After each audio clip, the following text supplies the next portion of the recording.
7. Yo le llamé a esta predicación ¿en serio?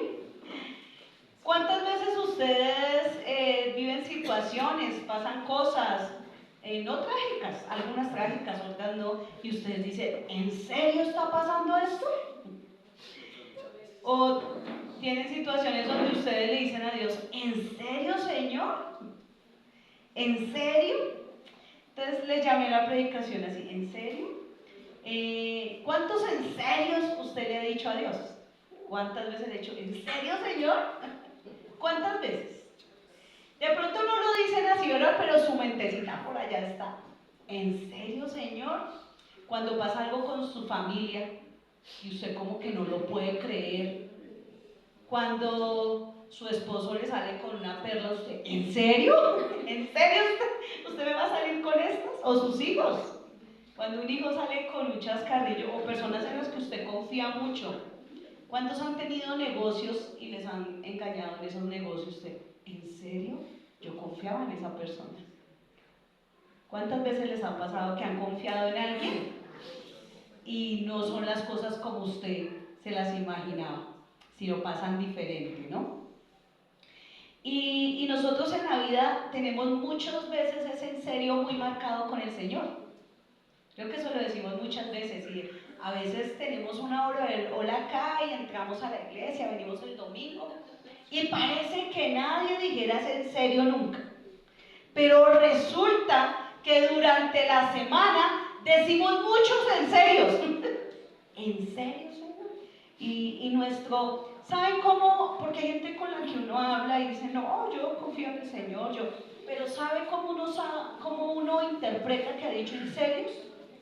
Por cómo vive o sus comportamientos con la iglesia o con su familia. Dice, seguramente le ha dicho muchas veces, ¿en serio, Señor?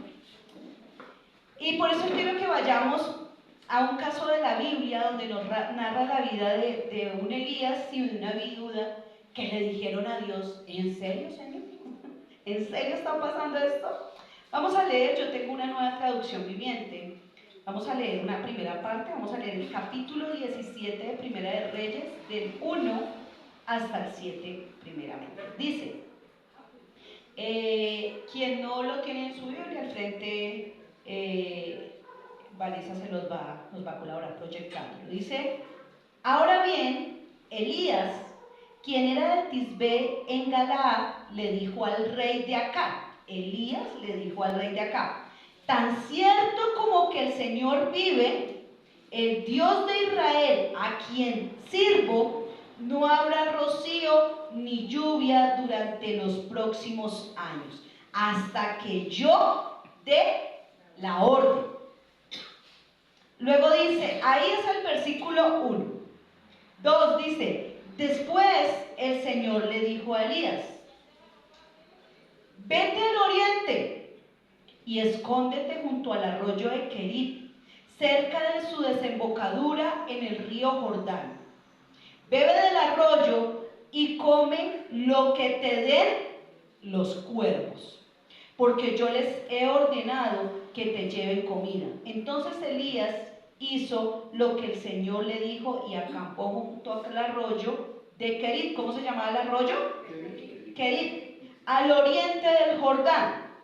Los cuervos le llevaban pan y carne por la mañana y por la noche, y él bebía del arroyo. Sin embargo, poco después el arroyo ¿qué? Se secó, porque no había llovido en ninguna parte del reino. Es curioso cómo arranca esta cita, este texto, porque arranca como que el versículo 1 parece tan distante a los otros, ¿cierto? Porque el versículo 1 arranca con un profeta empoderado, con un profeta, un hombre de Dios, que va y le dice a un rey, como usted irle a decir algo al presidente. Mucha gente quisiera decirle cosas al presidente, pero se las aguanta porque sabe el problema que se mete allá. Mira que yo necesito hablar con Petro, que me lo traigan. ¿Quién hace eso? ¿Y cuándo puede llegar hasta allá? Pues el rey acá estaba escuchando al profeta. y el profeta, muy valiente, le dice: no va a llover, y solo no va a llover, sino que lloverá hasta que yo le diga, hasta que yo dé la orden. Muy osado, ¿cierto? Bastante osado este hombre. ¿Y cuánta fama usted cree que alcanzó Elías? Ese era el principio de su ministerio. ¿Cuánta fama cree que alcanzó a Elías? ¿Cuánta cree? Mucha. Si nuestra maravillosa EPA Colombia con hacer un estrago en Transmilenio alcanzó fama, imagínense a Elías diciéndole a un rey que no va a llover y que solo hasta que él dijera llovería. Mucha fama en un segundito. Alcanzó. Elías tuvo que haber sido conocido por todo ese lugar y más allá, porque aparte de todo la Biblia nos narra que se cumplió la palabra, ¿cierto? Que dejó de llover. ¿Cómo se dieron cuenta? No solo porque no caía agua de las nubes, sino porque empezaron a secarse todas las fuentes de agua. Donde había agua empezó a secarse esos espacios. Ahora, ¿por qué digo que el primer versículo parece muy distante al segundo? Porque en el segundo es como si la vida de Elías cambiara, diera un giro total.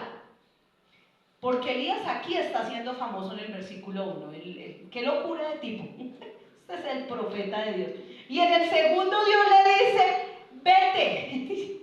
Así como diría un chico que nosotros teníamos: patitas, ¿para qué te quiero? Corra. ¿Por qué le decía el Señor eso? Porque Elías iba a vivir una persecución a través de lo que había dicho. Cada persona que se levanta contra una autoridad, y si la autoridad tiene veneno en su corazón y aparte tiene aliados venenosos, pues ¿qué van a hacer contra el que se levante con esa autoridad? Perseguirlo. A Elías lo iban a perseguir, a Elías lo querían matar por haber dicho lo que dijo. Si a nosotros a veces nos dicen algo pequeñito y uno quiere colgar al que se lo dijo, imagínese a alguien con poder. ¿Se ha preguntado por qué usted no tiene poder a veces, hermano?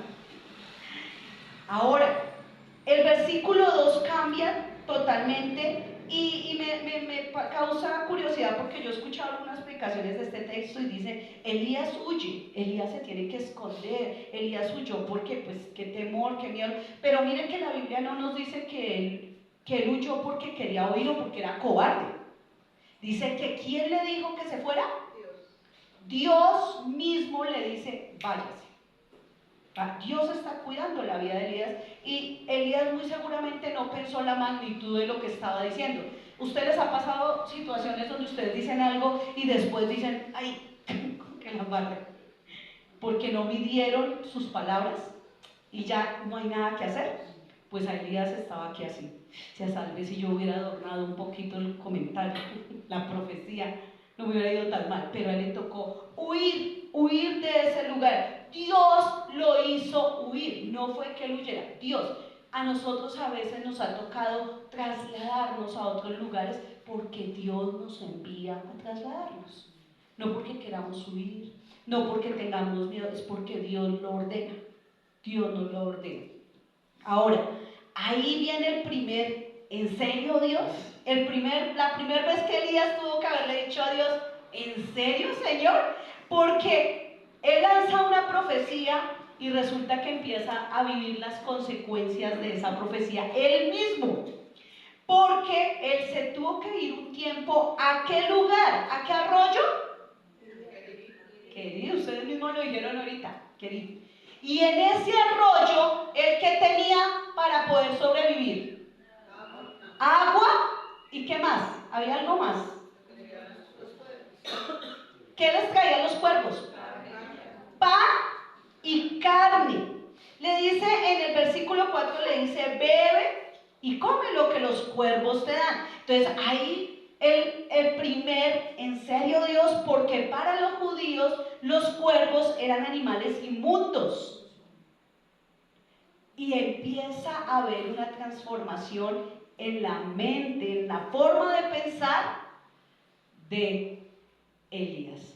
Hace unos días me daba risa porque el hermano Fabio nos contaba que en la empresa en donde él trabaja la gente se iba muy elegante antes de pandemia y que son las mujeres muy organizadas, sus tacones, y que ahora la gente iba, las chicas iban hasta en tenis a la oficina, vestidos pero en tenis, porque esa es la moda, ¿no? Y me daba risa porque el hermano nos contaba eso y que el domingo mi esposo predicó en pantalón formal y en tenis, y yo lo miré y me acordé lo que el hermano dijo y yo dije, imagínense, para mí es normal porque yo ahora lo veo, pero obviamente yo creo cuando el hermano decía, no, eso ahora se va terrible, yo decía, ¿cómo tiene que cambiar, por ejemplo, en el pensamiento de él? Y eso es un pequeño ejemplo.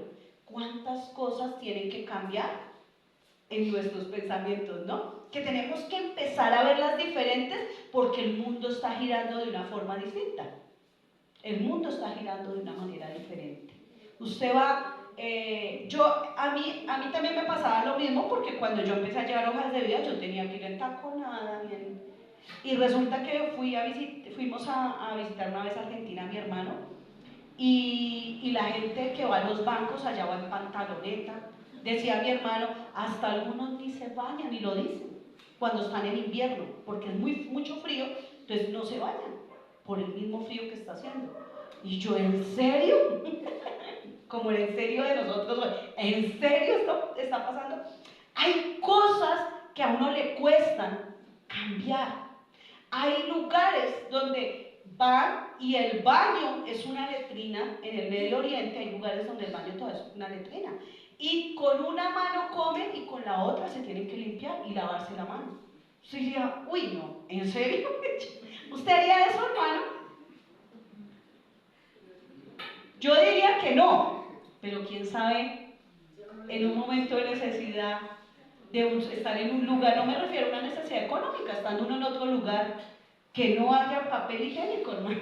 ¿Qué hace usted?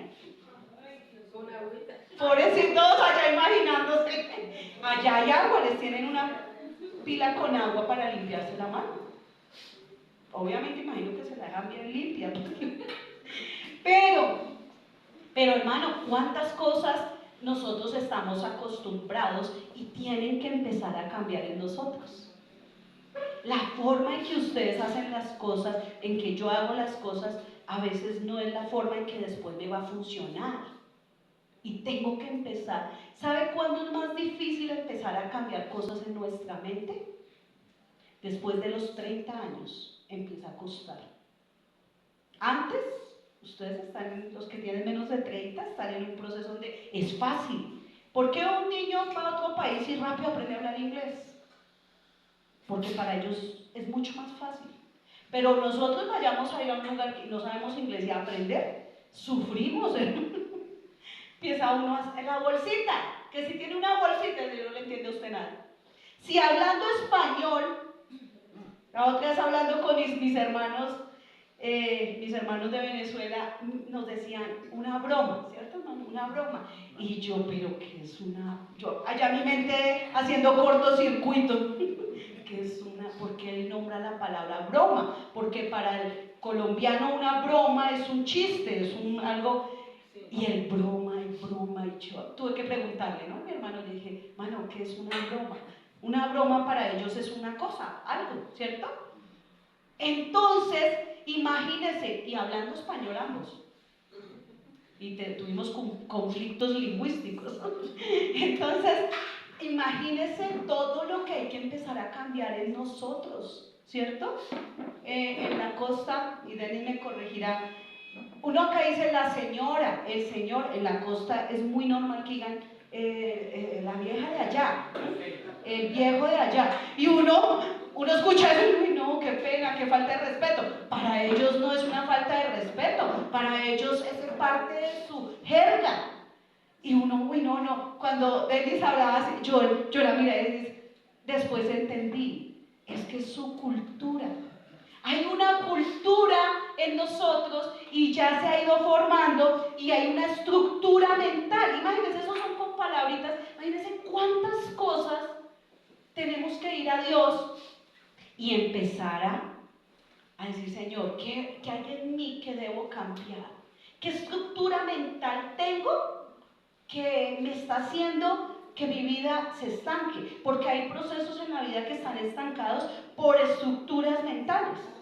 Tenemos una estructura mental que no nos permite cambiar muchas cosas. Yo estaba acostumbrada a que a las 6 de la mañana yo debía estar en la iglesia todos los domingos y que salía a las, por bien que me fuera a las 2 de la tarde de la iglesia, porque aparte pues trabajaba de tiempo completo y eran 3 servicios. Cuando llegamos acá el primer domingo que vivíamos acá, nunca se nos va a olvidar, hermano, porque como algunos no nos conocían, salieron y se fueron rápido. Nosotros no teníamos todavía parabólica, no había llegado a la sala del comedor, solo teníamos nuestras habitaciones, no se habían puesto las puertas. ¿Ustedes se imaginan? No se habían puesto cortinas. ¿Se imaginan ese frío que se sintió?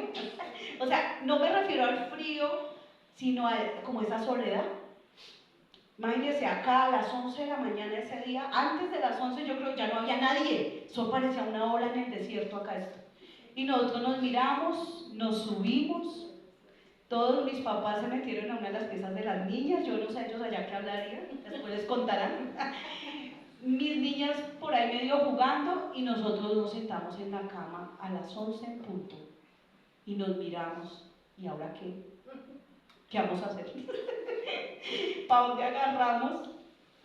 ¿Con quién hablamos? Estábamos con una estructura que tocó empezar a cambiar. Ya no pasa, ahora los hermanos casi no se van. Toca, bueno, hermanos, Dios los bendiga.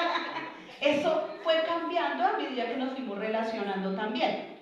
Pero tuvimos que empezar a cambiar el chip, aún de nuestras conversaciones.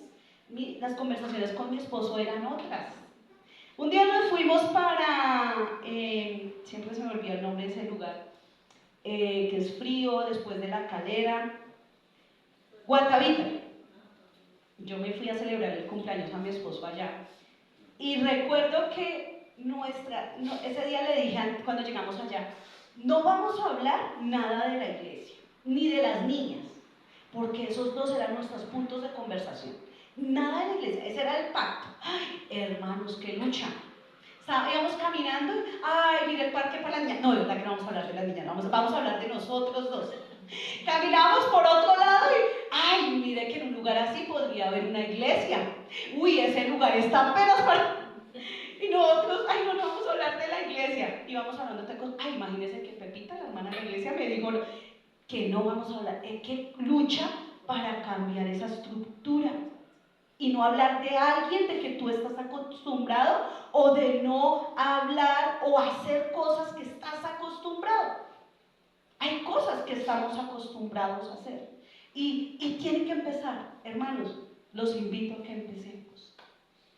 Hay cambios en su vida que necesitan que usted también cambie acá, porque hay cambios que me obligan. Nosotros fuimos obligados a cambiar nuestros hábitos acá, pero no fue difícil en que, bueno, se cerró a tal hora, nos subimos, ¿qué hacemos? Lo difícil fue cambiarlo acá.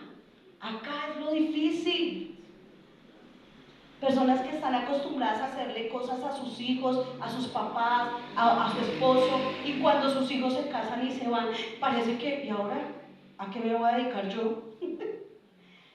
Si falta la persona, se fue con el Señor, y ahora yo, ¿a quién voy a visitar?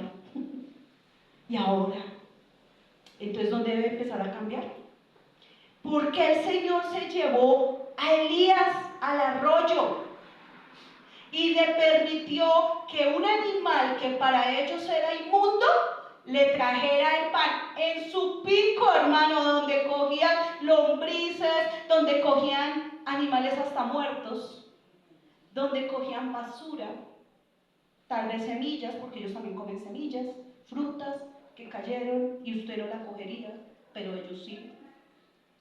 Hizo que con ese mismo pico le llevara el alimento a Elías. Y a Elías tener que coger el pan que el cuervo le traía y mandárselo a la boca. La carne que le traía, yo creo que la sabe asarla para que se le mate todas las infecciones que hay por ahí. Tuvo que empezar a cambiar esto. Ese es el primer hay otro en serio. ¿En serio, Dios? Porque estando ahí, en el versículo 7 dice que se secó el arroyo. ¿Quién lo envió allá al arroyo? ¿Y quién hizo que el arroyo se secara? Dios. El profeta dio la palabra, pero Dios secó el arroyo. Se fue secando porque la gente empezó a consumir. El sol, el calor hizo que también se secara, no hubiera agua en ese lugar. Ahora se seca el arroyo. Imagínese usted ya, usted diciendo, bueno, Dios, tú me enviaste acá y esta vaina se fue a la quiebra de pronto. Señor, tú me enviaste a este lugar y fui y tuve problemas con esas personas allá. Señor, tú me enviaste aquí y vivo agarrado con mi esposo, con mi esposa. Y uno, ¿en serio, Dios? ¿A eso me trajiste? ¿A eso? Vino a esta iglesia y tuvo un problema, hermano. ¿En serio, Dios? ¿En serio? A veces se secan las cosas. Las situaciones en nuestra vida se secan a tal punto que usted dice, uy, necesito un refrigerio en mi vida. ¿Sí les ha pasado? Necesito un refrigerio. No sé si de pronto diría un pecador, acá hay espiritualoides que no necesitan ningún refrigerio porque están cimentados como el árbol de justicia. Pero yo, hermano, yo necesito a veces un refrigerio, donde siento que todo se secó. A Elías se le secó la popularidad que tuvo. ¿A cuántos se nos ha secado la popularidad? A veces estamos en un lugar donde uno le provoca decir, ¿usted no sabe quién soy yo? Y la gente dice, no, no sé, una idea quién es usted. Nos pasa eso. Lo que les decía el primer día que estuvimos, veníamos de un lugar donde, así como ustedes ahora nos quieren, allá también nos querían mucho. Nosotros salíamos y hasta si no nos veían, nos preguntaban, nos buscaban y también nos demorábamos por eso en salir los dos de la iglesia. Y llega uno acá y ¡pum! Se fue todo el mundo. Hermanos, venga, ¿qué hacen un ratico más? Y usted dice, Dios te trae hasta esos lugares. En empresas, hay personas que yo sé que tienen profesiones, que saben mucho y les toca llegar y hacer cosas que usted dice, yo, ¿en serio, Dios? ¿Me tocó hacer esto? Que lo contratan a usted para ser administrador y termina barriendo también la oficina del jefe. ¿En serio, Dios? Y no porque barrer sea, sino porque si yo estudio es porque aspiro a hacer otro tipo de cosas.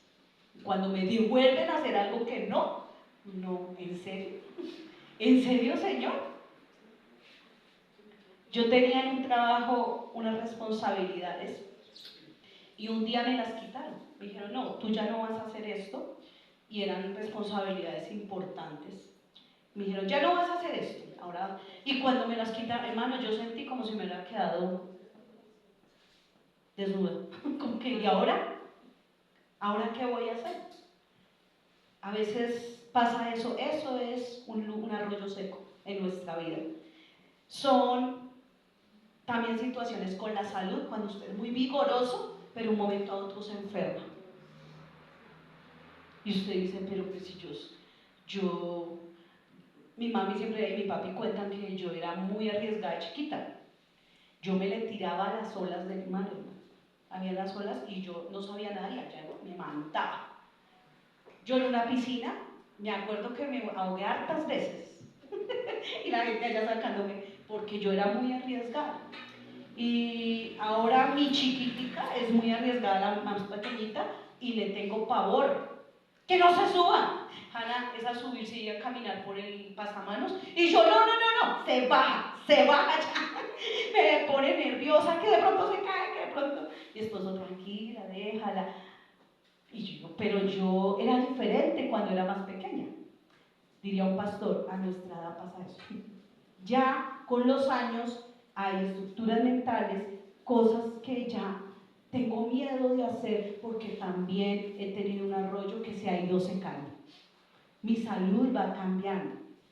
La salud no es la misma. El recurso a veces no es igual. Ay, pero en tal tiempo, ¿cómo se ganaba de plata? He escuchado a hartas personas hablando así. No, eso se vendía, eso en pandemia vendí tapabocas. Hermanos, con mi esposo que día recordábamos lo de los tapabocas y decíamos, uy, nosotros sí que invertimos plata en los tapabocas y hasta feos. Tuvimos unos que parecían bozales de perro. Y ahorita que la otra vez los vi por ahí que estaba organizando una maleta y yo, oiga, uno, ¿por qué invirtió tanta plata en eso? Eso fue como pan caliente, dirían, ¿no? La gente que se dedicó a eso ganó plata, vendió, hicieron tapabocas de cuero. Yo me acuerdo Vélez subiendo sus tapabocas caros, costosos, de cuero, de tela, con tela quirúrgica, con tela impermeable, o sea, eso, yo me acuerdo que yo veía gente que tenía esos tapabocas como de material impermeable, y eso se movía así, y uno, uy no, quíteselo, pobrecito, se vas a morir ahogado ahí con ese tapabocas, de todo eso fue así, hermano, pero ¿por qué el recurso en algún momento se acabó pandemia, empezó a disminuir y la gente que vendía tapabocas ya no vendía igual? No, es que no, es que lo bueno fue pandemia. Pero que la pandemia, gracias a Dios, para muchos de nosotros culminó. Entonces, el arroyo es un lugar que Dios permite que se seque en nuestra vida para cambiar nuestra estructura mental. Porque ¿cuántas veces usted ha dicho, ¿en serio Dios permitiste esto en mi vida? ¿En serio? ¿Me permitiste pasar esta experiencia? ¿Por qué, Señor? ¿Por qué Dios permitiste esto? Yo creo que fue la pregunta de Elías allá en su cabecita, Señor, tú me trajiste acá y no hay agua. Se acabó esta vaina.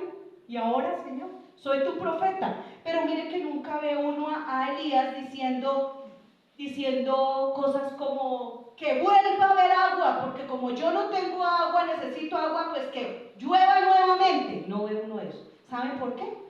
Porque él sabía que no podía pasar por encima de la voluntad de Dios.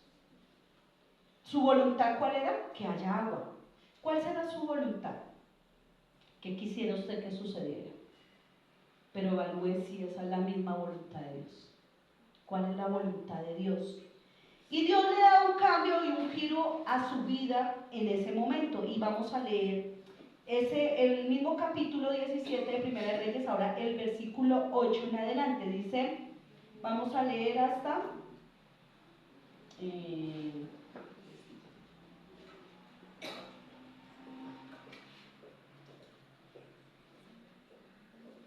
hasta el 15. Vamos a leer hasta el 15. Dice, luego el Señor dijo a Elías, vete a vivir a la aldea de Sarepta, que está cerca de la ciudad de Sidón. Yo le he ordenado a una viuda de allí que te alimente. ¿Qué hizo el Señor? Ordenó. Vamos a ver. Dice, Elías se dirigía a Sarepta y cuando llegó a la puerta del pueblo vio una viuda juntando leña y dijo, por favor, ¿podrías traerme un poco de agua en una taza? Mientras ella iba a buscar el agua, la llamó y dijo, también tráeme un bocado de pan. Pero ella le respondió, le juro por el Señor su Dios que no tengo ni un pedazo de pan en la casa. Solo me queda un puñado de harina en el frasco y un poquito de aceite en el fondo del jarro. Estaba juntando algo de leña para preparar una última comida después. Mi hijo y yo moriremos. Entonces Elías le dijo, no tengas miedo, sigue adelante y haz exactamente lo que acabas de decir. Pero primero cocina un poco de pan para mí. Luego, con lo que te sobre, prepara la comida para ti y tu hijo. Pues el Señor Dios de Israel dice, siempre habrá harina y aceite de olivo en tus recipientes hasta que el Señor mande lluvia y vuelva a crecer los cultivos. Así que ella hizo lo que Elías le dijo, y ella y su familia y Elías comieron durante muchos días. Siempre había suficiente harina, aceite de olivo en el recipiente, tal como el Señor lo había prometido por medio de Elías. Y ahí empieza, ahí hay un en serio Dios de Elías, y ya empiezan los de la viuda. ¿Cuál es el primer en serio Dios? Dios que le había dicho, ve porque le he, ¿qué? Ordenado ¿a quién? A una viuda, que te dé alimento y te dé bebida. Y él se va muy obediente hacia Sarepta. Recuerden que Sarepta quedaba en una ciudad de gentiles. Allá no habían muchos judíos, eran gentiles, personas que no conocían al Dios de Israel, o lo escuchaban, mas no era su Dios. Y ahí en la Biblia lo vemos. Y va y le dice a ella, dame agua. Pues ella, agua, pues todavía hay agua por ahí, porque como era ciudad, pues allá sí había más agua. Y va ahí, cuando ya, él le dice, venga, y una vez pedimos el pan. Eso es como cuando uno va al restaurante, pide una vez todo para que se lo traigan completo. Pues él se creyó en un restaurante. Ven y de una vez tráeme un pedazo de pan. ¿Y ella qué le dice? Es el primer, ¿en serio? Pero de la viuda. Dice la viuda, ¿en serio? Me estoy muriendo de hambre y este me pide que le dé pan. Está bien hasta el agua, pero pan no tengo para mí. Estoy recogiendo leños a ver si puedo cocinar. Si era una mujer que estaba recogiendo leña, quiere decir que era absolutamente pobre, porque la gente de ese entonces normalmente tenía leña en su casa. Ella no, ella tuvo que salir y mirar dónde había para poder armar su fogón y poder hacer el último pan que le quedaba. Dice, ¿en serio este tipo me está pidiendo pan? Y Elías allá diciéndole al Señor, ¿en serio me dijiste que ella, tú le habías dado la orden y llego yo? Y no hay nada. Me mandas a una mujer pobre, muy exageradamente pobre, que está esperando es morirse. Y le pido, tengo que pedir yo que me dé. Tremendo, ¿no? Como cuando sembramos en la iglesia. Señor, estamos a veces como la viuda. Esto es mi último sustento. ¿Qué piensas hacer? Y algunos afuera le dicen, ¿usted qué hace llevando a esa iglesia? Enriqueciendo a los pastores. O los curas, porque eso se habla de todo, ¿no? Enriqueciendo allá a los curas, a esos pastores, a esa persona que dice que habla de Dios. Y uno está a veces como la viuda, ¿en serio?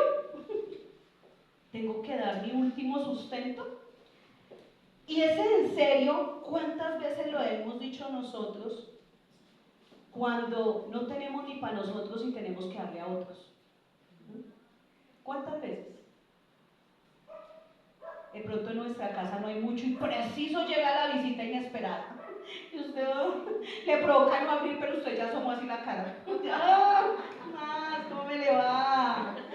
Qué rico tenerlo por acá. Y por allá maquina, y ahora qué le voy a dar si no tengo ni para mí. ¿En serio? ¿En serio? ¿En serio? Dice esta mujer. Pero la viuda, aunque no tenía nada, aunque no tenía ni idea del Dios de él, porque mire lo que le dice, ella sabía que él era judío. Le dice, le juro por el Señor, ¿quién? Su Dios. No le dice por el Señor mi Dios, por el Señor su Dios, que no tengo. Le juro que solo tengo esto. Y en el versículo 12, la viuda, en el 12 dice, pero ella respondió, bueno, le juro, y le dijo que no tenía, y le explicó lo poco que tenía. Y dice, y comeremos esto y moriremos, porque sabía que no había más comida. Dijo, no nos queda más, morirnos. ¿Cuántas veces ha dicho usted, aquí no hay nada que hacer? Aquí no hay nada que podamos hacer. Y su esperanza es un milagro, porque no hay nada más. ¿Saben por qué Dios nos lleva a una aldea como Sarepta? Porque todos hemos pasado por ahí, sin nada, para que aprendamos a confiar en Dios. Nuestra confianza a veces, las esposas somos particulares en, uy, que vaya, que consiga, que haga algo, y aunque ellos, yo no sé cuántas tienen un esposo tranquilo, yo no.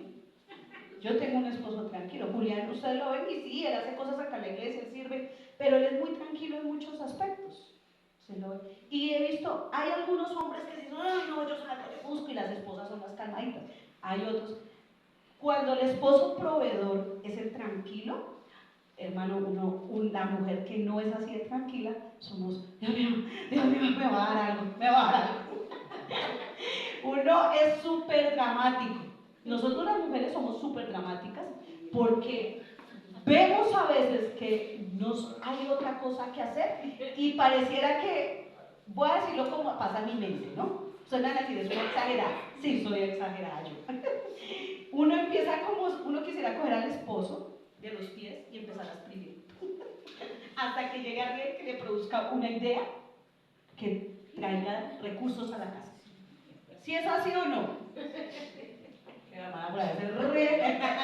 ¿Quién sabe cuántas veces exprimió a su esposo? Y nosotras o nosotros los hombres también pueden haber hombres que les pase que están pensando, bueno, ¿cómo?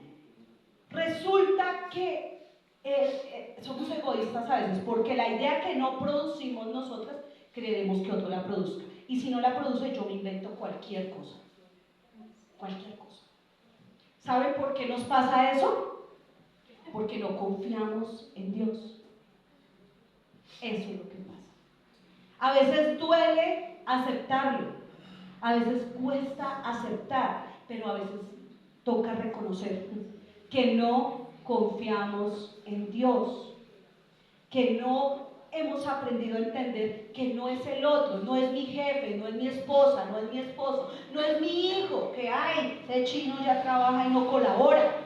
No, es mi confianza en Dios. Yo sé que la fe sin obras es muerta. Sí, tengo que hacer claro. Pero cuando yo ya he hecho de todo y no tengo qué más hacer, mi confianza debe estar en Dios. Elías, aunque se tuvo que haber dicho, ¿en serio, Dios? ¿Me trajiste a una mujer más pobre que yo? ¿En serio, Dios? Esta mujer se está esperando morirse, no tiene nada. Tú dijiste que tú ya le habías dicho a ella que le habías dado una orden. ¿Cuál orden? Esta mujer no tiene ni idea cuál orden. Pero el Señor no se refería a que había bajado, venga viuda, va a venir Elías y me hace faltarle pan y el último pan. No, era que Dios había preparado el corazón de la viuda. Dios preparó un corazón primero para que él fuera, y al decirle, ella reaccionara. Nosotros tenemos que aprender a preparar el corazón. Hermanos servidores, me colaboran que viene un señor acá. El corazón del hombre es preparado por Dios, incluso del hombre que no tiene temor a Dios. Hermanos, si usted está hoy acá y de pronto ha venido pocas veces, es porque Dios está preparando su corazón. Dios prepara los corazones. Dios preparó el corazón de la viuda. Ella no tenía idea de ese Dios, lo había escuchado. ¿Cuántos han escuchado de Dios, pero no han podido tener una relación con Dios? Somos muchos a veces. Y Dios empieza a preparar el corazón de las personas. ¿Para qué? Para que Él pueda impactar. Tal vez usted viene y dice, yo vengo, pero yo no soy tan cristiano. Yo vengo, pero aquí a la iglesia a veces, pero la verdad yo nunca he visto a Dios en mi vida. Yo vengo a ver qué pasa. Yo sirvo en la iglesia, pero pues, porque pues de pronto me necesitan ahí, yo colaboro porque hay que colaborar. Yo sirvo de vez en cuando, pero la verdad no quiero muchos compromisos. Yo vengo de vez en cuando porque es que la verdad tengo que descansar, mi cuerpo tiene que descansar. La viuda había escuchado de ese Dios porque ella sabía del Dios que estaba. Nosotros hemos escuchado a veces de Dios. Cuando a mí me hablaban de ser pastora, yo me reía. Y siempre me decían que yo iba a ser una pastora. Siempre, desde que era pequeñita. Y yo sabía que tenía el don, pero la verdad no tenía muchas ganas de ser pastora. Yo decía, no, yo puedo pastorear sin necesidad de una iglesia local. y mi esposo decíamos lo mismo, ¿no? Vamos a pastorear, nosotros seguimos nuestros trabajos, tenemos nuestros recursos y pastoreamos sin ser la autoridad en la iglesia local, nos podemos sujetar, hemos aprendido a estar en sujeción y también sabemos ser autoridad, pero así estamos bien. Cuando mi esposo decide renunciar a su trabajo, hermano, que empezó mis pies a temblar. Esto se veía cada vez más cerca.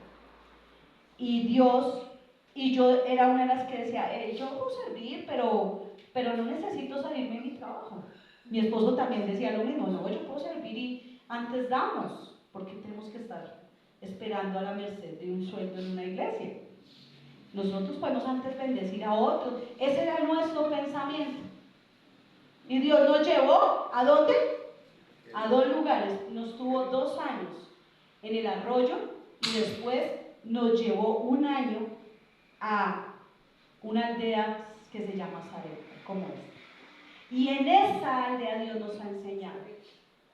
Dios nos ha ido enseñando a que dependemos de Él y que Dios es el que se encarga de los corazones, no de nuestra capacidad económica ni intelectual, no, es del corazón, de mi corazón, del corazón de mi esposo y del corazón de la iglesia y del que día a día se añade al reino de Dios. Dios se encarga de cada uno, Dios es el que se encarga de los corazones.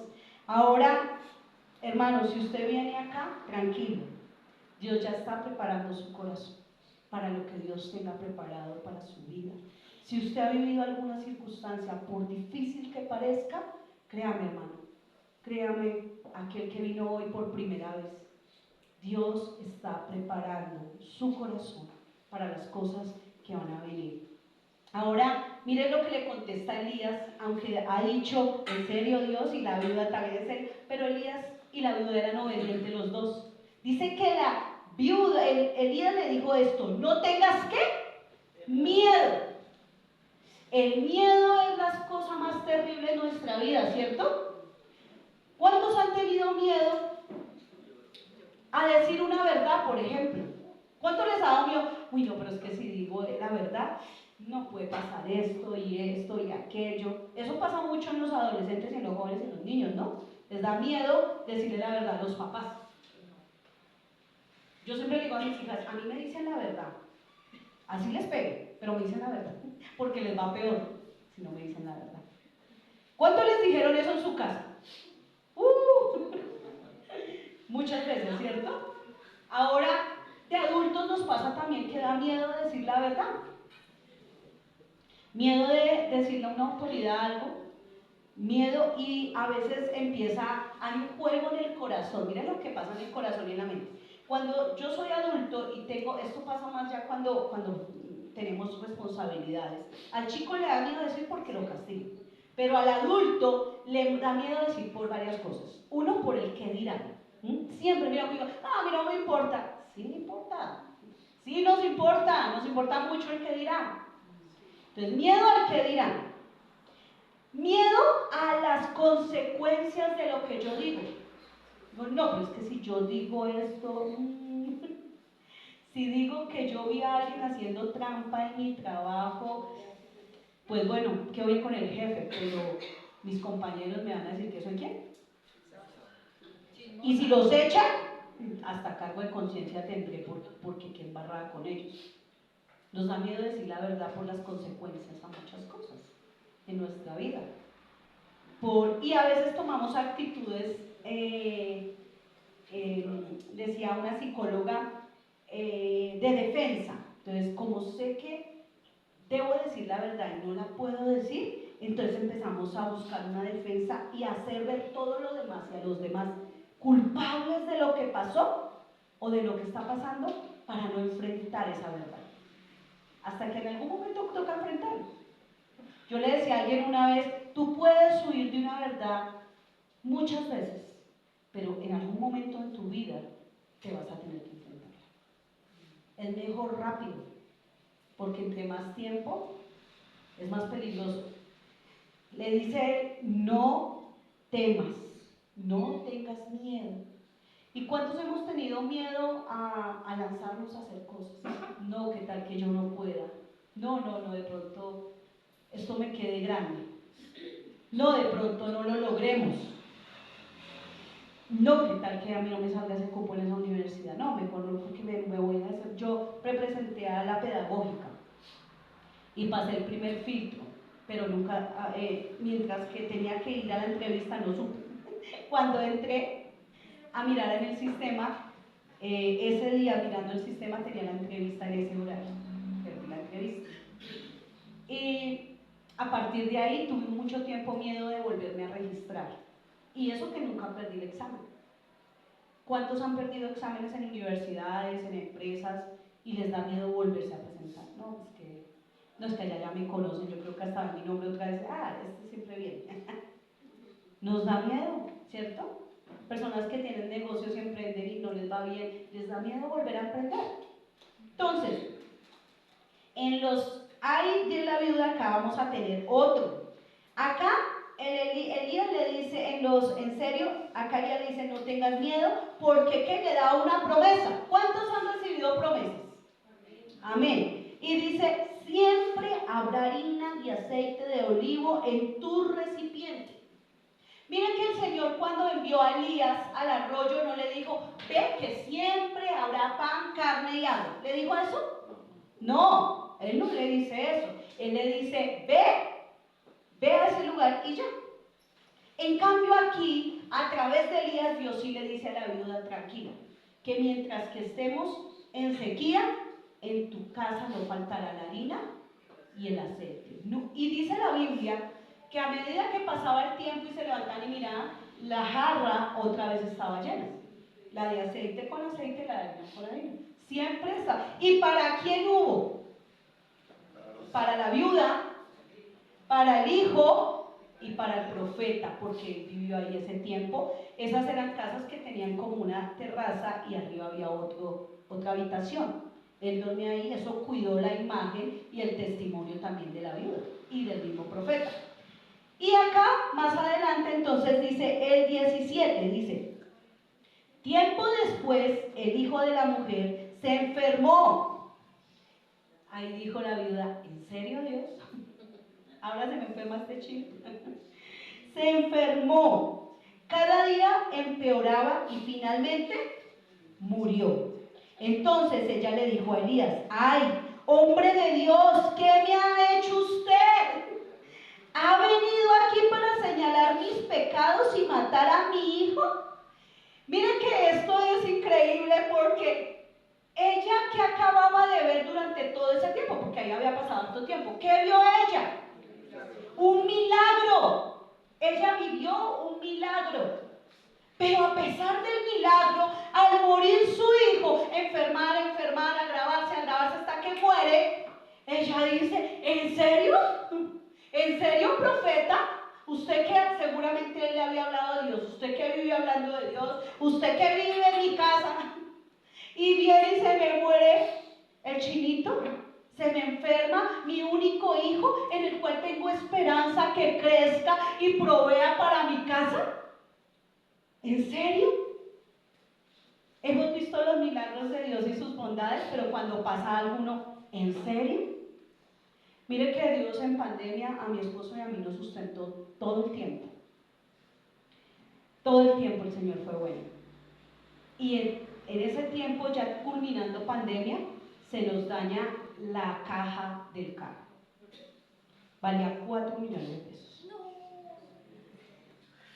Y nosotros con mi esposo, cuando él me dice, ¿cuál es la reacción de las mujeres? A ver, las mujeres pillas. Así no. ¿En serio? Pues no se lo dices a ellos. ¿En serio? Y ellos a Dios. ¿En serio, Señor? Pero vimos a Dios en la pandemia. Pero se nos olvidó la pandemia, no nos importa. ¿En serio? La viuda se le olvidó esa provisión y ese milagro a diario, porque todos los días volvía y subía.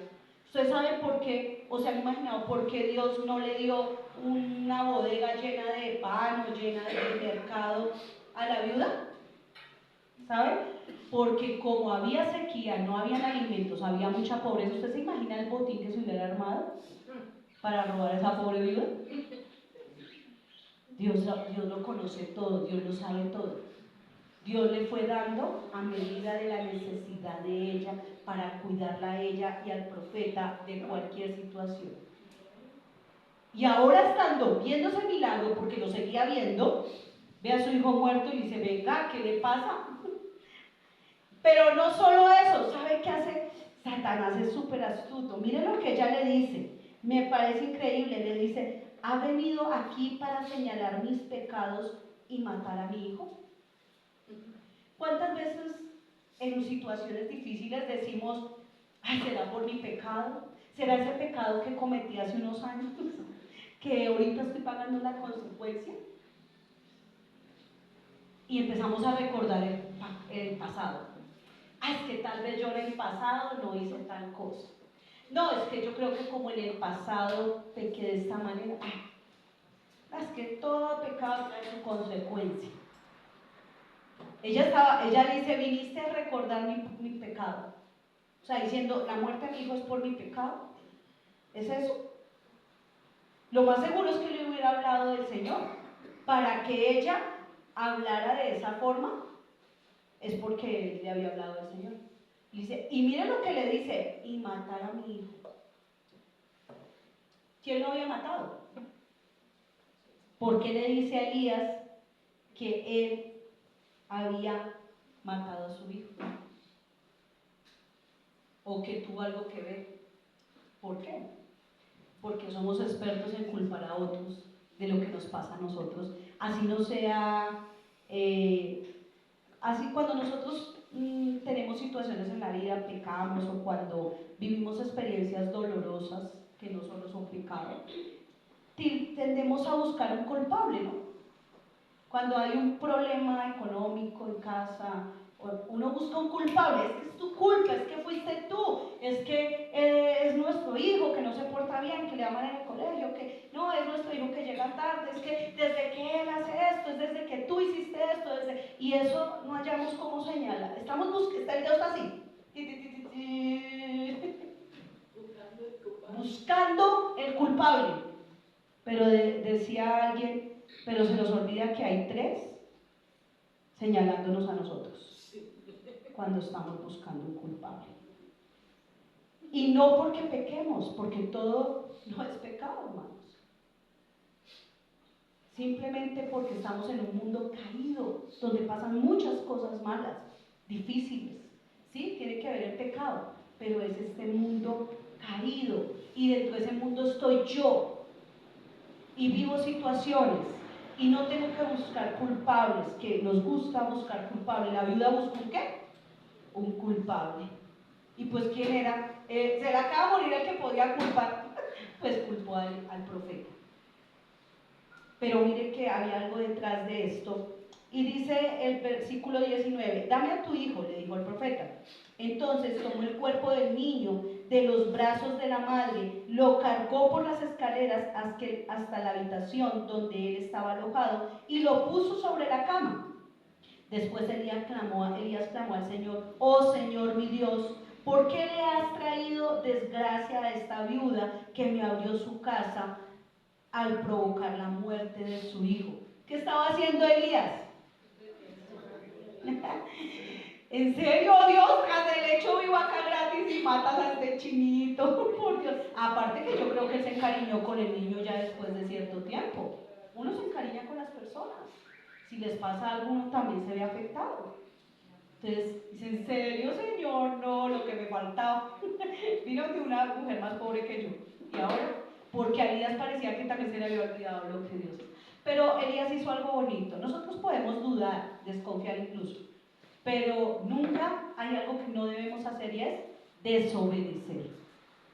¿Qué hizo Elías? Dice que él, ¿qué? Que él clamó al Señor. Él le abrió su corazón, le fue sincero, pero le clamó al Señor. Y al clamarle al Señor, él le dice esto. Entonces, Elías, en el 21, se tendió sobre el niño 3 veces y clamó al Señor: oh Señor mío, Dios, te ruego que le devuelvas la vida a este niño, El Señor oyó la oración de Elías y la vida volvió al niño y revivió. Entonces Elías bajó al niño de la habitación en el piso de arriba y se lo entregó a su madre. Mira, le dijo, tu hijo vive. Acá vemos la gloria de Dios, ¿cierto? La viuda está quejándose, diciendo, ¿en serio está pasando esto? Tengo un profeta que ora para que se sequen los cielos, se secan y mi hijo muerto. Pero vemos cómo Dios conocía el corazón de cada uno y estaba procesando a cada uno. Estaba procesando y trabajando en la vida de Elías, pero también lo estaba haciendo en la de la viuda. Dios estaba trabajando en esos en serios de ellos. Dios está trabajando en esos en serio, Dios, en eso que nos pasa a nosotros, en eso que cada uno de ustedes puede estar viviendo. Allí está trabajando el Señor, porque Dios es un Dios personal. Ahora, Jesús decía algo en cada situación que él vivía. Nuestras penas nos llevan a pensar en nuestro pecado, en nuestro pasado, en a quién puedo culpar que me haya hecho fallar, pecar, o me quitaron mi trabajo, esta persona me hizo el quita hasta que ¡pum! Me sacaron del trabajo, de la empresa. Y cuando vemos todo esto, hay algo que Jesús decía siempre, cuando venía alguien con problemas de salud, de lo que fuera. Jesús, ¿qué le decía? Jesús decía, cuando veía el corazón de la persona y la fe que había, decía, tu fe te ha salvado. Tu fe te ha salvado. Eso era lo que decía en ese momento Jesús. Jesús no decía, te voy a llenar de riquezas, te voy a dar la salud que te quitaron. No decía, tu fe te ha salvado. Nuestra fe nos salva aquí y nos salvará para llegar al reino de los cielos. Es la fe, es confiar en lo que Dios hará, es esperar, es ser sinceros. Mire que el Señor jamás reprochó acá en lo que vemos a Elías y a la viuda. O le dijo, oiga, viuda, pero usted sí, mire, le doy de comer y sigue quejándose. Dios no le dijo a Elías, ya Elías, deje que se le traje comida con cuervos y en un arroyo y ahora me toca mirar qué hago con usted porque no es capaz de sembrar algo para que coma. No, el Señor se aguantó los, ¿en serio?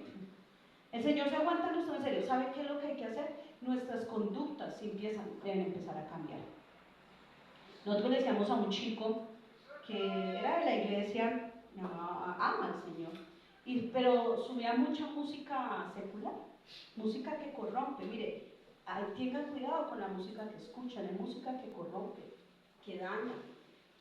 O sea, una persona de Dios no debe escuchar esa música, y alguien que está buscando a Dios, yo le aconsejo, aléjese de esa música, porque le daña la mente y corrompe su casa, porque nosotros somos creados para adorar, no para vivir en nuestros placeres. Yo siempre le digo a mi hija, disfrute cada momento sanamente con el Señor, porque dice la Biblia que de todo lo que hagamos daremos cuentas a Dios, y no solo en el reino de los cielos, las daremos acá también, y muchas sí son consecuencias de nuestro pecado, pero cuando yo voy a Dios, Dios hace nuevas todas las cosas, Jesucristo hace nuevas todas las cosas. Cuide lo que escucha, cuide los ringtones que tienen en su celular. Yo escuchaba unos ringtones, bueno, a menos que sea una canción que le dedicó su esposito, su esposita, eso es diferente. Pero yo escuchaba unos ringtones que uno, ¿de dónde salimos? Pero el domingo adoramos al Señor y decimos que amamos al Señor y queremos ver cambios en nuestra vida, pero no queremos cambiar nuestra estructura. Queremos vivir bajo esa estructura. Hay cambios, hay hábitos que tenemos en nuestra vida que no queremos cambiar, que así la gente, el esposo, la esposa, la mamá, el hijo, diga, porque hasta los hijos le dicen a uno, uy, mamá, uy, eso como que no está tan bien. Aunque no lo digan, nos creemos muy o espirituales o que somos muy grandes y ese chino que anda diciéndome a mí lo que tengo que hacer, o ella que ella también tiene sus fallas que me va a andar diciendo a mí, y no cambiamos esta estructura. Hermano, créame que si usted no cambia su estructura, ¿sabe qué va a pasar? Dios lo va a tener hartico tiempo en el arroyo y en la aldea. Los va a tener harto. Los procesos van hasta donde yo quiera que mi estructura mental y espiritual cambie. Ahora, el 24, y con este terminamos. Entonces la mujer le dijo a Elías, ahora estoy convencida. Tuvieron que pasar 2 milagros para convencerse de que usted es un hombre de Dios y que de verdad el Señor habla por medio de usted. ¿Cuántas veces necesita su merced, hermano o hermana, amigo o amiga que vino hoy acá, convencerse de quién es el Señor en nuestra vida y de los cambios que yo tengo que hacer? Acá la viuda y el hombre de Dios fueron obedientes. Pueden ir pasando los de la alabanza, por favor. Fueron obedientes a Dios. Pero ¿sabe qué fue lo más lindo? Que en medio de esa obediencia, de cambiar su estructura mental, de entender que Dios tiene un propósito y un plan para todos, ellos fueron personas que confiaron en Dios y Dios dio respuesta a cada una de esas confianzas. Vamos a ponernos sobre nuestros pies. Crean, hermanos, que a veces los cuervos les van a traer pan. Que el arroyo que un día Dios le dio y se lo secó, Dios lo va a mandar para otro lugar para que no le falte el pan y el aceite. Que el profeta o el líder que usted tiene, la persona que se preocupa por su vida espiritual, crea que es un hombre y una mujer de Dios. Cuando hablamos mal de esas personas, hacemos que el enemigo triunfe. Crea que Jesús resucitó y fue a la cruz por su maldad, por su pecado, pero también por su enfermedad, por su tristeza, por su amargura. Y quieren que esté allí en la cruz eso, para que usted pueda estar libre. Usted no tuvo que ir a la cruz, hermano. Ya fue Jesús a la cruz. Y eso que le está atormentando, eso que le hace que su mente desconfíe, eso que hace que usted se sienta menos que otros, eso que hace que usted no esté tranquilo, llévelo a la cruz. Esos en serio Dios que tenemos a veces y conversamos con Él, llévelo a la cruz. Cierre ahí sus ojitos.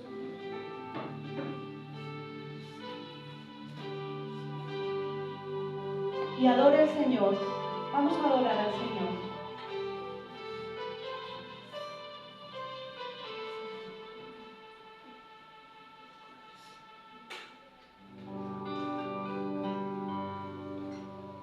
Vengo a ti, guíame, santifícame en ti. Yo quiero andar en tu verdad. Tómame, abrázame, mi corazón hoy vuelvo a ti, solo a ti.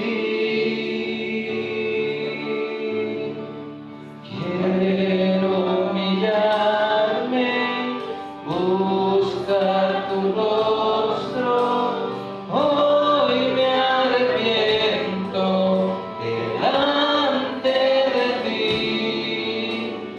Vengo a invocarte, inclina tu oído, escucha y perdona mi rebelión.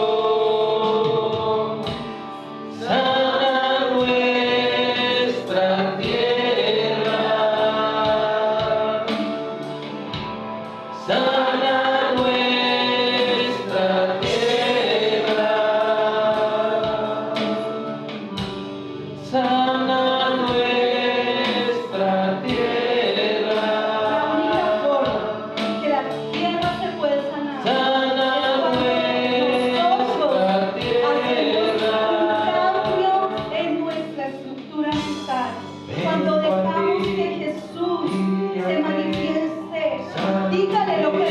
Entonces dile, Señor, vengo a ti, santifícame, queremos andar en tu verdad, Señor.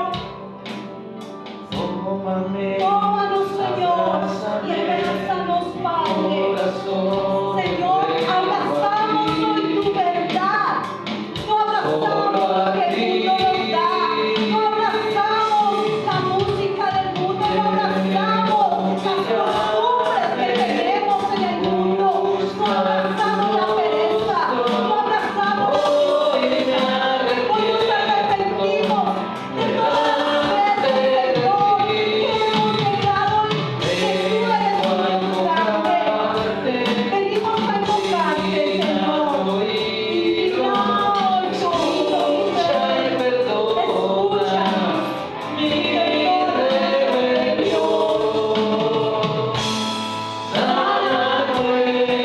Señor, sana mi casa, sana mi mente, sana mi corazón, sana mi cuerpo, sana mi hijo, sana mi familia, Señor. Sana esta nación en la que vivimos. Sana, Señor, esta iglesia que hoy está delante de ti, Señor. Sana mi vida emocional, Señor. Sánanos, Padre. Sana, Señor. Sana mis hermanos. Escucha esta oración. Gracias. Levanto mi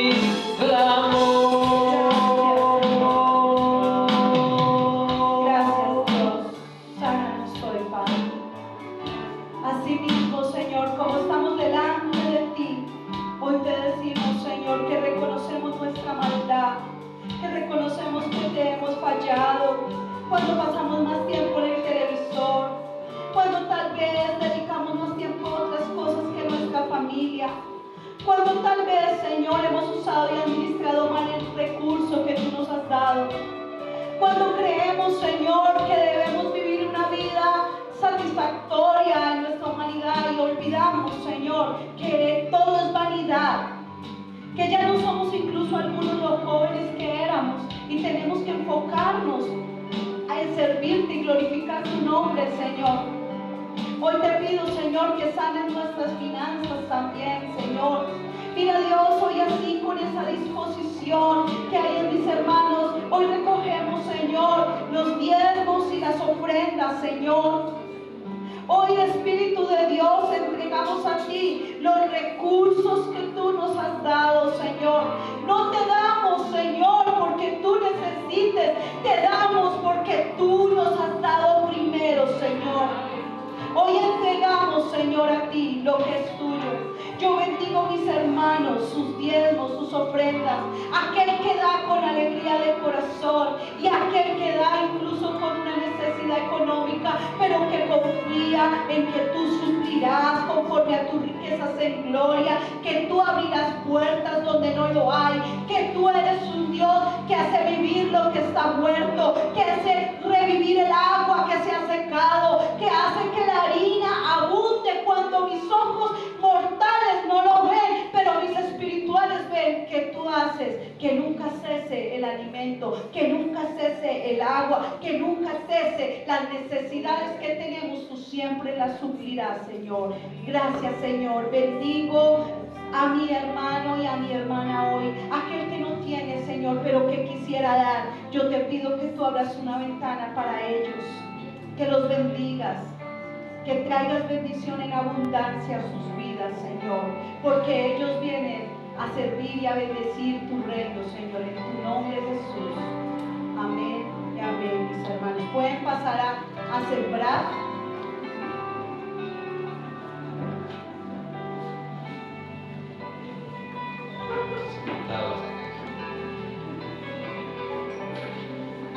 Y vamos a cantar al Señor que venga aquí